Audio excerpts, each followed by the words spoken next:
যারা রাখে রোজা তারা হচ্ছে আল্লাহর সবচেয়ে ক্লোজ, মানে রাইচাস পারসন।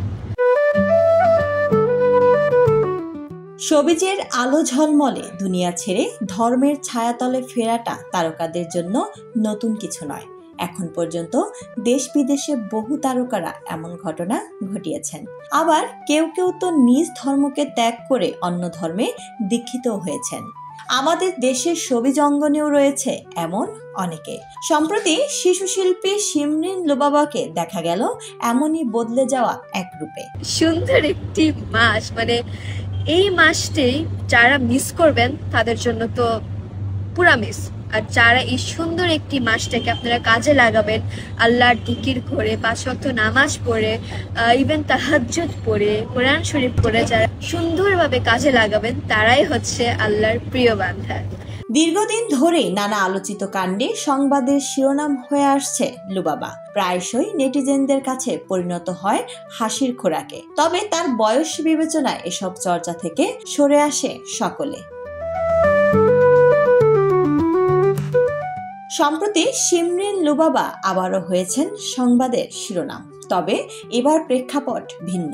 অনেকদিন ধরে নিজেকে ইসলামের ছায়াতলে এনেছেন লুবাবা। এদিকে তিনি নিয়মিত হয়েছেন ব্লগিংয়ে।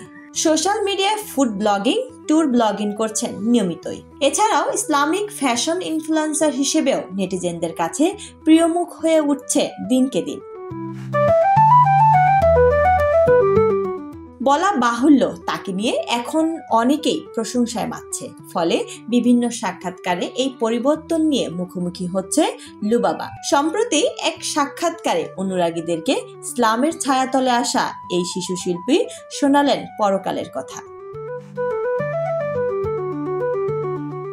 ওই সাক্ষাৎকারে লুবাবা সর্বদাই ইসলামের পথকে অনুসরণ করার আহ্বান জানান। লুবাবাকে বলতে শোনা যায়, আশেপাশে মডার্নদের মতো ফলো করতে গেলে যেটা হয়, আমাদের আসল যে লক্ষ্য পরকাল, সেটাই আমরা ভুলে যাই। যেমন আমরা যারা মিডিয়াতে কাজ করি তারা চাইলেই কিন্তু কাজের মধ্যে যে ইসলামিক ওয়েটা বা উদ্দেশ্যটা আছে সেটা অনুসরণ করতে পারি। আর আমি মনে করি ইসলামের পথ বেছে নেওয়াটা আমার জীবনের একটা বেস্ট ডিসিশন। লামিয়া তমা, দৈনিক নবদৃষ্টি, নিউজ ডেস্ক। দৈনিক নবদৃষ্টি, জাগো বাংলাদেশ নতুন রূপে।